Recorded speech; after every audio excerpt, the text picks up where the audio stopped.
Hello friends, आप सभी का स्वागत है इस वीडियो में। तो फ्रेंड्स, बात करेंगे क्रिप्टो मार्केट न्यूज़ के ऊपर। अभी टाइम पर मार्केट में जो बड़ी अपडेट्स है उसे हम लोग कवर करेंगे, बट हमेशा की तरह सबसे पहले देखेंगे मार्केट के सेंटीमेंट को। तो फ्रेंड्स, यहाँ पर जो फियर एंड ग्रीड इंडेक्स की मीटर है फ्रेंड्स, आज के दिन आपको देखने को मिलेगा 24 पर। तो फ्रेंड्स, पहले जैसा ही है, कुछ ज़्यादा बदलाव देखने को नहीं मिल रहा है। अभी भी फियर जो है मार्केट में बना हुआ है, ये होता है आपको न्यूट्रल, और यहाँ से आपको इस रेंज में मतलब कि 50-50 जो है, मतलब जो एवरेज लेवल का जो फियर है मार्केट में, वो अभी बना हुआ है। तो चलो फ्रेंड्स, अभी करंट टाइम पर मार्केट की सिचुएशन क्या है वो देखते हैं, उसके बाद एक एक करके न्यूज़ को कवर करेंगे। तो फ्रेंड्स, यहाँ पर आप देख सकते हो कि जो ओवरऑल मार्केट कैप है 946 बिलियन डॉलर तक पहुँच चुका है, और वहीं अभी मार्केट में आपको 1.20 लगभग 1.5% के करीब जो है गिरावट देखने को मिल रही है। तो फ्रेंड्स, यहाँ पर बात करते हैं इस वाले न्यूज़ के ऊपर। तो देखो, जो ग्रे स्केल की जो न्यू को इन्वेस्टमेंट व्हीकल है वो क्या एम करती है, तो वो उद्देश्य करती है capture the upside of crypto winter. तो फ्रेंड्स, जैसा कि आप पिक्चर में देख सकते हो, एक बिटकॉइन है और उसके ऊपर में ये एक पत्थर टाइप कुछ चीज़ें हैं, और यहाँ पर एक हथौड़ा से उसको खोदा जा रहा है। तो उसी तरह से इसका मतलब ये इनकी जो नई आपको एक तरह से जो फर्म है। तो फ्रेंड्स, यहाँ पे देखो 6 अक्टूबर दिन जो ग्रे स्केल इन्वेस्टमेंट है, उन्होंने अपने नई जो वेंचर है उसके बारे में अनाउंसमेंट किया। अब ये जो वेंचर है, इसका अगर नाम के बारे में बात करें तो इसका नाम है grey scale digital infrastructure opportunity, जो कि क्या करेगा, तो यही एक तरह का क्रिप्टो माइनिंग फर्म होगा, जो कि यही सर इस तरह की जो काम होती है, न्यू प्रोडक्ट्स ऑपरेशंस होती हैं, जो भी माइनिंग वगैरह से रिलेटेड जो चीज़ें होंगी, उसी के काम में ये आने वाला है फर्म। तो चलो फ्रेंड्स, अब ज़्यादा यहाँ पे टाइम ना लेकर बढ़ते हैं अगले न्यूज़ के लिए। तो फ्रेंड्स, यहाँ पर देखो, ब्राज़ीलियन जो प्रेसिडेंट कैंडिडेट हैं आपको लूला डा सिल्वा, इन्होंने सिग्नल दिया, मतलब हिंट किया कि ये क्या करेंगे, तो सपोर्ट करेंगे। किस चीज़ के लिए, तो सेंट्रल बैंक ऑफ ब्राज़ील को जो उनकी इन्वॉल्वमेंट है क्रिप्टो रेगुलेशन में, उस चीज़ के लिए ये उनको हेल्प करने वाले हैं। तो वहाँ पे प्रेसिडेंशियल इलेक्शन होने वाला है और उसी की ये कैंडिडेट है। और जो प्रेसिडेंशियल इलेक्शन होता है या किसी भी तरह की कोई भी इलेक्शन किसी भी कंट्री में होती है, तो वहाँ पे जो भी कैंडिडेट है वो अपने समर्थकों को मतलब अपने प्लान्स के बारे में बताते हैं कि अगर मैं चुनाव जीतता हूँ, अगर मैं इलेक्शन को जीतता हूँ, तो मैं आगे चलकर ये करूँगा, वो करूँगा, और इसी तरह के वादे वो करते हैं, जिसके कारण से उनको वोट वगैरह अच्छा खासा मिलता है। और जो भी उनके जो प्लान्स होते हैं, जो लोगों को पसंद आते हैं, तो वो लोग भी उनको उस तरह से सपोर्ट करते हैं। तो उसी का एक ये हिस्सा होता है। तो फ्रेंड्स, यहाँ पर देखो, जो प्रेसिडेंशियल कैंडिडेट है उन्होंने यहाँ पे बोला, obtained most of the votes in the first Brazilian ballot round. तो यहाँ पे जो ब्राज़ीलियन का पहला राउंड था, उसमें इन्होंने सबसे ज़्यादा वोट जो है वो हासिल किया है। इन्हीं को सबसे ज़्यादा वोट मिला है प्रेसिडेंट के तौर पे। अभी और भी 1-2 राउंड होंगे वहाँ पे। अब यहाँ पे देखो, तो इन्होंने ही डिक्लेयर किया कि जो सेंट्रल बैंक ऑफ ब्राज़ील है, उसको रिस्पॉन्सिबल होना चाहिए क्रिप्टो करेंसी लॉ फ्रेमवर्क को बनाने के लिए, और ये उसमें क्या करने वाले हैं, तो उसमें पूरी तरह से उसको सपोर्ट करने वाला है। साथ ही साथ इन्होंने स्टेटमेंट देते हुए बोला, impact of crypto currency should be measure to avoid any adverse effects it might bring to the national economy. कि जो क्रिप्टो करेंसी के जो भी प्रभाव पड़ सकते हैं या पड़ते हैं, उसको इस तरह से हम लोग को मेजर करना चाहिए, मतलब कैलकुलेशन करना चाहिए, उसका हर चीज़ का हम लोग के पास हिसाब किताब होना चाहिए, ताकि वो किसी भी तौर पे हमारी जो नेशनल इकोनॉमी है, नेशनल आर्थिक व्यवस्था है, उसको वो हानि या क्षति ना पहुंचा पाए।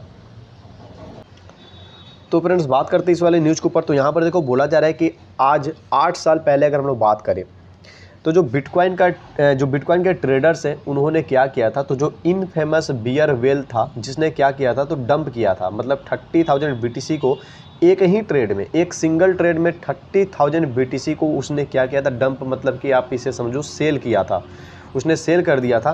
तो उसको इन्होंने क्या किया, जो बिटकॉइन के ट्रेडर्स हैं, तो उसको इन्होंने एक तरह से उनकी चीज़ों को नाकाम कर दिया, उनके कारनामे को, या फिर उनको स्लेट काट मतलब छांट कर उन्होंने अपने आप को आगे निकाला, या बिटकॉइन को फिर से ऊपर लेकर गए।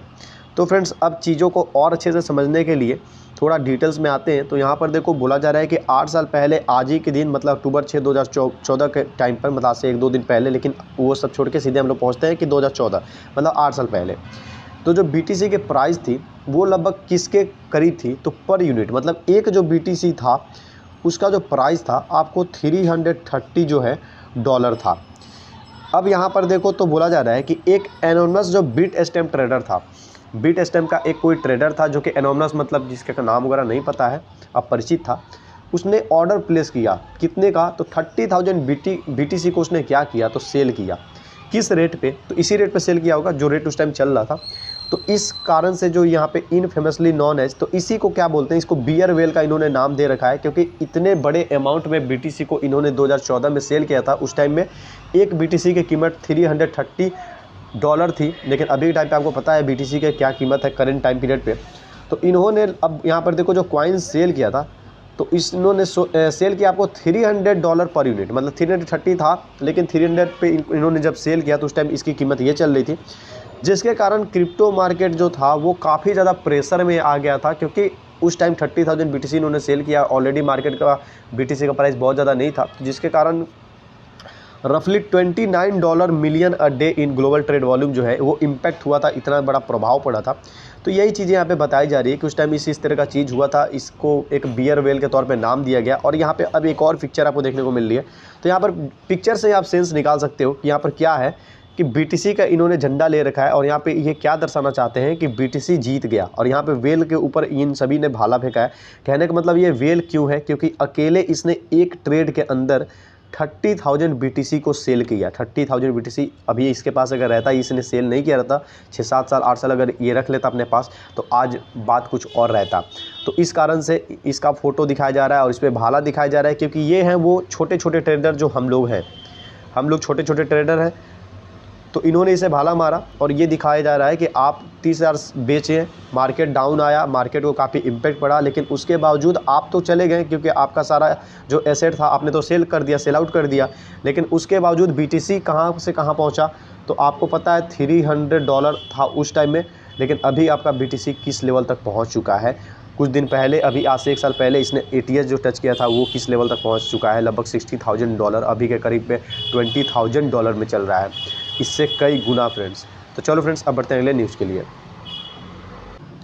तो फ्रेंड्स यहाँ पर देखो जो यूरोपियन लॉ मेकर्स हैं वो क्या करते हैं, तो अर्ज फॉर क्रिप्टो टैक्सेशन के लिए समझाते हैं, बात करते हैं, और साथ ही साथ जो ब्लॉकचेन का यूज हो सकता है फाइट इवेशन।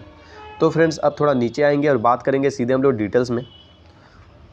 तो फ्रेंड्स यहाँ पर देखो, members of the European parliament have called for effective taxation of crypto assets and better use of blockchain to contract tax evasion.